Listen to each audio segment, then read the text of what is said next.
Cafe Colombo is always busy. There are always people sitting at the tables in Cafe Colombo. The men and women are all well dressed. They drink coffee. They eat ice cream.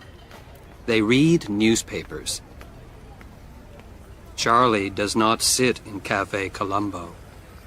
Charlie is not well dressed. He sits on the pavement outside Cafe Colombo. He sits on a small box.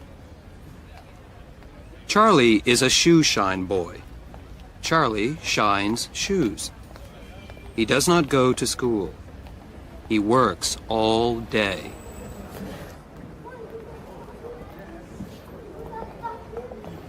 Charlie shines men's shoes.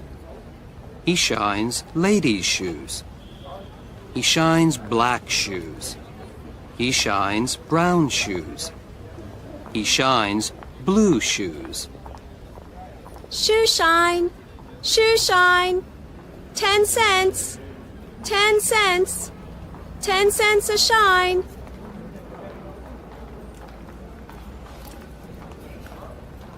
A man in Cafe Colombo shouts, Charlie! Charlie runs into Cafe Colombo. He puts his box at the man's feet. The man puts one foot on the box. The man's shoes are black. The man's shoes are dirty. Charlie cleans the man's shoes. The man gives Charlie 10 cents. Charlie takes the 10-cent coin. He picks up his box. He goes back to the pavement.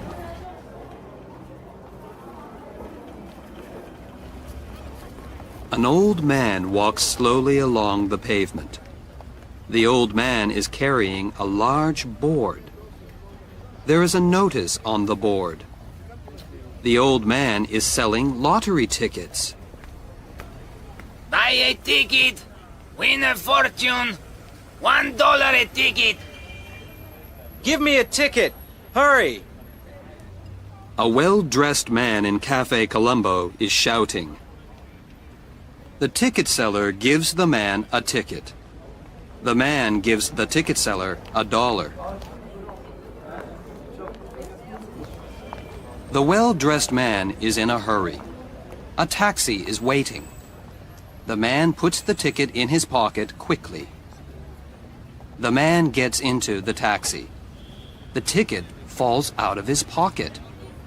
The wind blows the ticket into the air. Charlie catches the ticket. He has the ticket in his hand. Charlie waves his arms. He shouts out loudly, Your ticket! Your ticket! The man does not hear Charlie. The taxi moves away. Charlie stands on the pavement. The ticket is in his hand. Cafe Colombo closes at midnight. Charlie's home is far away. Every night, Charlie has a long walk home. Charlie's mother is waiting for him. He gives her all the money.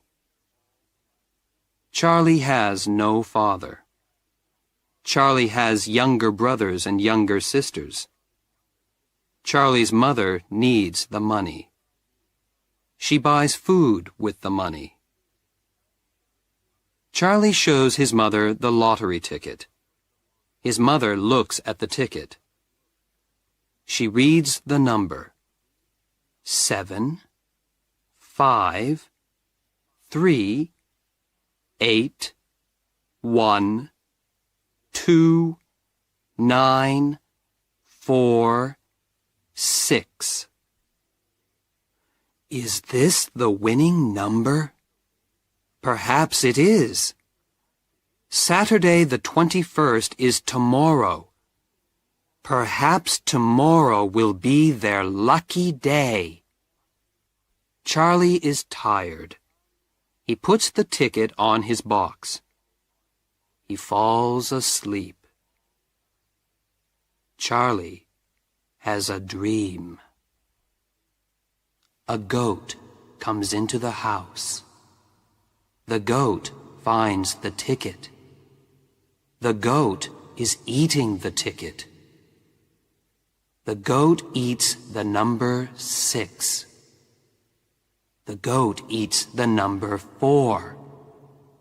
The goat eats the number 9. Charlie wakes up.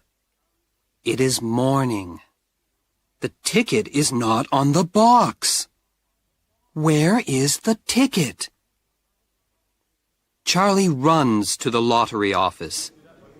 Charlie sees his mother. She has the ticket. A man is shouting out the winning number. 7, 5, 3, 8, 1, 2, 9, 4. Will the next number be 6? Will it be their lucky number? Will it be their lucky day? At the border of a forest, a landlord had a big garden, which he liked very much. As he couldn't look after it himself, he appointed a gardener to take care of the garden. The gardener was very faithful, and looked after the garden very well. However, it was the summer season and he had to water the plants daily. As a result, there was no holiday for him, because, if he ever took leave, even for a day, most of the plants would dry up. Whenever he approached the landlord with a request to take even a day off, the landlord would puff up and say, "Who would water the plants in your absence? As there is no one else to water the plants in your absence, I am afraid I cannot grant you any leave." The gardener was frightened and had no reply. And as a result, he had to give up the thought of taking any day off. And hence the drudgery continued. One day, as the annual temple festival was to take place in the gardener's village, he was very eager to go and participate in the festivities. Hence, he decided to take at least one day off, but did not have the courage to face the landlord and ask for a day off. So, he thought all night, and came up with a plan. He decided to approach a group of monkeys that were staying in a nearby forest. The gardener cautiously approached the leader of the monkeys and told him that he was a gardener, and worked in the big house, bordering the forest. He pointed out to the house and the leader of the monkeys nodded in acknowledgement. The gardener said that the house belonged to the landlord, and that he was a cruel and unkind man. He went on to add that the landlord did not give him a single day's rest. The gardener then put forth his plight to the leader of the monkeys. He said, "Tomorrow is a big festival in my village, and I wish to go and participate. Can you possibly help me?" The monkey chief was a bit taken aback, as he had no idea as to how help the poor gardener. He asked the gardener, "In what way can I or my subjects help you?" The gardener then laid down his plan.